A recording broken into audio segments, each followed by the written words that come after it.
Famitsu recently did a interview with Game Freak to talk about Wahapa. What happened? So the update this week to the Pokemon Sword and Shield story. I didn't think we'd be doing a Reset the Clock series on fucking Pokemon. But here we are. It's so stupid. It's a very simple update this time around. And I actually am seeing online that there is a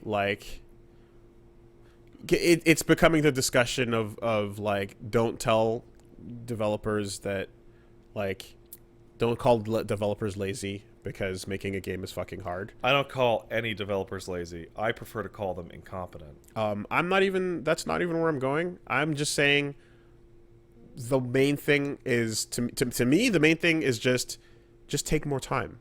It's understandable that it was not ideal, but take the time you need. They're not allowed to take more time to make it better. They are 100% allowed not to take more time. Well, I couldn't have said that in a worse way. Can I try that again? They're absolutely not allowed to take more time. By who? Them? No, they're corporate masters. Then they should give them more time. They're like not whatever the product needs, whoever you want to point it at, whether it's developer or corporate master, people in charge of making the game happen. Who cares if it's good? It'll sell. So anyway, it's Pokemon. Here's what we got. We got someone who translated a Famitsu interview and basically posted it on Reddit. And the update to the story is that it's a little bit more complicated than it seemed because the assumption that we were taking we're taking assets from 3DS and porting them over and just using them as is. Which is why they made those 3DS assets the way they did. Is not exactly what happened. When they switched over from 3DS to Nintendo Switch, the frame rates and quality were both different. In this article, they reveal that they went to transfer the models and move animations into SS, Sword and Shield, but they didn't transfer over right, forcing them to rebuild from scratch. Keep in mind that Game Freak only has 143 employees, only half of which are working on Pokemon, the other half on Town. So basically, while the same animations of the Pokemon themselves are copied and pasted, most if not all the Pokemon models had to be redone. On top of that issue, Dynamaxing forces Game Freak to produce extra models for each and every Pokemon because it doesn't. Because you cannot just take the same model and increase its size by 10 and expect it to look half decent. So this is where a lot of so I'm feeling some of the animosity that I'm sure longtime Pokemon fans are feeling because we get to do two things here. We get to choose. All right, so hold on a second. That's being called a mistranslation. Yeah. So there's an update. So update to the update? The update on the post, the person who translated this, or people are saying was mistranslated. What are they saying here? Didn't think this would reach so many people. The best way to explain all the questions is with a full explanation. Everything stated in the article is from my own words, so let's focus on the intro paragraph of my own. The whole reason I researched the topic in the first place was listening to an episode of ComicBook.com's Pokemon podcast. But most of the information from my paragraph was lifted from that, including the mention of frame rates and quality, the line about starting from scratch, and about Dynamax models. Also, Game Freak has gone on record saying that they have two development teams. Team A is Town, Team B is Pokemon. Obviously, no one really knows that if this is true until we have the game in our hands and search the game files. So that's the update that the person gave to that first thing that I read out. We get to have two feelings here. Either did they really fuck up the transfer process, the whole reason they made those things? The whole reason that you got shitty frame rates on the 3DS is so they could have high-quality models that would work for the future. Didn't work, so that was all for nothing. And now you're remaking the models to look like a 3DS game. With all the the stupid animations and if you're gonna remake every fucking Pokemon and keep it to a list of 250 whatever the fuck, why are you remaking it in the style of the limited looking bad ones that you made so that it could like that part just blow So I'm looking at a different article here over on NintendoEverything.com, and again, if you guys are saying that there's a more accurate translation of this article, then send it my way. I'm only following what I read here, but this has a bullet point list of some of the points from the article, and Yeah, it seems to pretty much summarize the same thing. With the shift to Switch, the amount of time needed to make the graphics more beautiful and animations was increased. Fucking The series bullshit. the series reached over 1,000 Pokemon. Because of this, apart from the graphics, balancing new Pokemon with abilities became very hard. The reason behind the decision was time. They judged it will be hard for all the Pokemon to appear, even in titles going forward. This was a decision that had to be made sooner or later. Sun and Moon, bringing in every Pokemon was something barely manageable. Sword and Shield needed to redo the models. They had to make a decision. The wild areas in the story have quite a bit of content to make up for it. Whether or not they'll be adding new Pokemon in future releases is currently uncertain. And then there's a couple of other points that go down this list. So the part that I get stuck on is that either this development team is profoundly incompetent, or some of those things are lies. You did not need to remake every single asset. There are other Pokemon games on there's another Pokemon game on the Switch that people have been able to determine has the models ported over. They're the same models. Also, I don't know if you remember, but when Pokemon Sun and Moon came out, people threw that shit into Citra and kicked the fucking resolution up. Those models look great. There's no need to, like, it's so stupid. This is so fucking stupid. Also, no one asked for Dynamax. So saying, like, well, you know, we have to redo it for Dynamax. We got to make a new model for every single Dynamax Pokemon because, like, you know, you can't just... then take that out.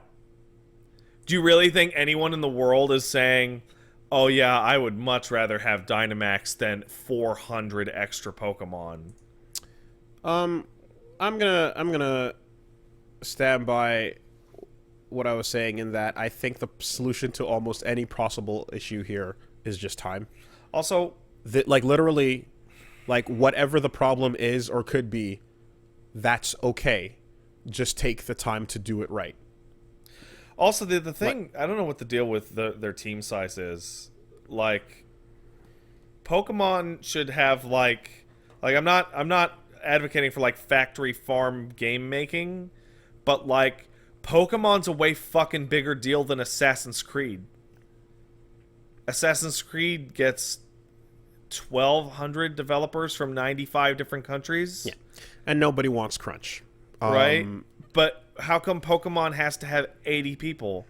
And that's like a development team of, like, 10 years ago.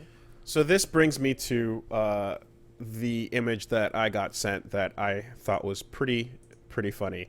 And, you know, someone out there who's much more informed can probably correct if there's any mistakes on this thing. But I'm going to pull it up anyway, because if this is true, this is kind of insane. And it's Pokemon versus Digimon, right? Oh, yeah. No, I've seen Have these. you seen this? Yeah. Okay, so this one in particular is wild because it just goes on a point-by-point basis, and it shows you examples of characters in game models. So they're comparing... It's an image macro here, and it's not macro. It's an image, and it's comparing Pokemon Sword and Shield with the second most recent Digimon game, Cyber Sleuth, in order to give Pokemon a I played that game for a bit. It's impressive. This is to give Pokemon a handicap since this is their first console title, right?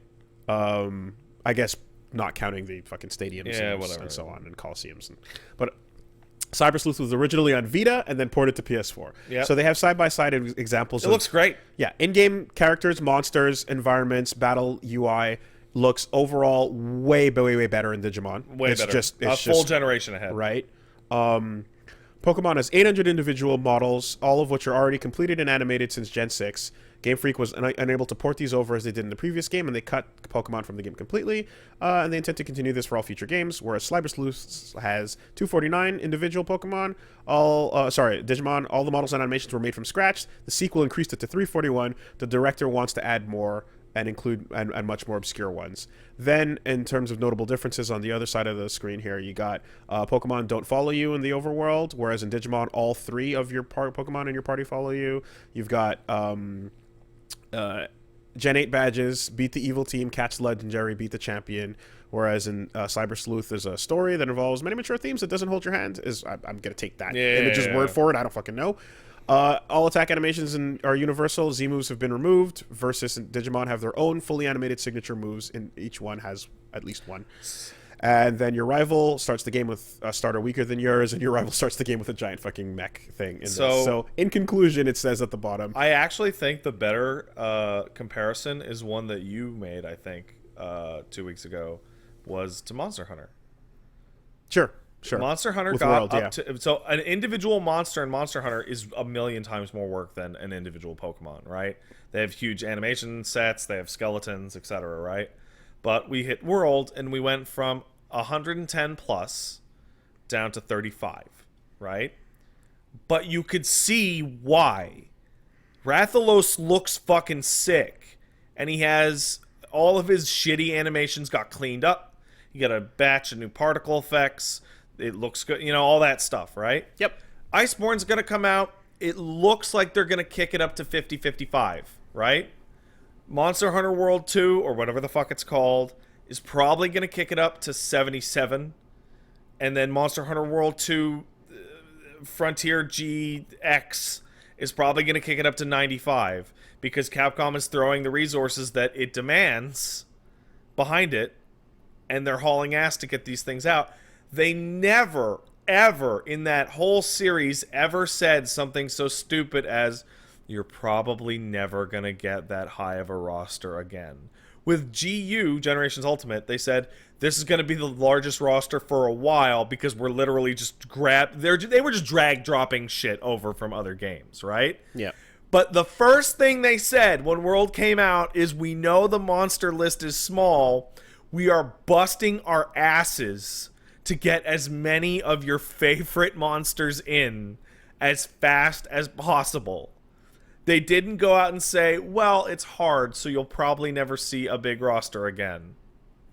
So the in conclusion on this image says, in conclusion, Game Freak can't manage to port over assets they've been using for 6 years, despite having enough funding to buy New York, while the franchise that makes nearly 200 times less money managed to outperform them in every aspect on a Vita. It's laughable. It's a joke. Like, the development team, and when I say development, I'm going to point at the technical team at Game Freak, have got to sit on their asses for decades making DS games and not learn how to develop big budget games. And now that they're being asked to make one, they are making a handheld game, and if this was a handheld game, they would still be fucking it up. That's the thing. Like, They would not be. even Yeah. a console release. Yeah, that is the truth. Again, I'm not even gonna come at them that hard about the development like hurdles. Yeah. Because the model animation shit, like when I look at it and I see the dog back wagging, and forth, I'm you're like, how'd you put that in? Yeah, that looks really dumb. That's embarrassing. That looks really bad. I would feel bad to put that out. But even at that level, I'm like, I would much rather stay safe and just go like, nope. Look, all I'm gonna say is, whatever the fuck got you to this point, this is the point where you go, it's not done, put it back in, and you make that call, whether it's the StarCraft Ghost call, or the Metroid Dread call, right, the Tetris Trackers call, whatever the fuck you want it to be. You make that call where you just go, you know what? No. You can't, this is the first proper, like, well, it's still a half handheld, half console. But whatever. The first big new I can sum that weird dilemma up in like one sentence. Just give it more time. What are you actually getting from this, other than some extra lines of resolution? I believe it is the new type of map, right? Like the way the camera works outside of fights, pretty much, right? I believe that's also it. New waifus. Whatever. They would have had new waifus if it was a fucking Game Boy game. You seen those abs? Yeah, I seen them. But like, I believe that is the only significant technical feature being added, and as a result, 70% of a roster game's roster is being junked, so that you can move. Like, I can't. Oh, it's so stupid. It's so stupid. So now, best case scenario, because it's too. They're not gonna like. It's happening. Right? Woolie, how many characters did Marvel Infinite launch with? Yeah, I know. No, but seriously, how many did they launch with? Like 40? 45? No, 50? no, way less than that. It was 2 rows on each side, and each row had maybe like 1, 2, 3, 4, 5, 6, 7, 14, maybe 28. People are saying 30. 28. I was 28, 30? Yeah. Yeah, that was dumb. It didn't even launch with as many characters as like the earlier first batch. And it was fucking stupid. This is twice as stupid as that. Yeah. So this is too late to pull back. Well, it's never to me it's never too late to pull it back and fix it. But I'm not But you're not the person. I'm not the You're not a producer. I'm not, right? But now what you have is at best a No Man's Sky scenario where it launches and the people that like it get it and play it and it's fine. But everyone who's upset by it sits by idly and waits. And then hopefully big updates come to fix it later on that address what people want to see.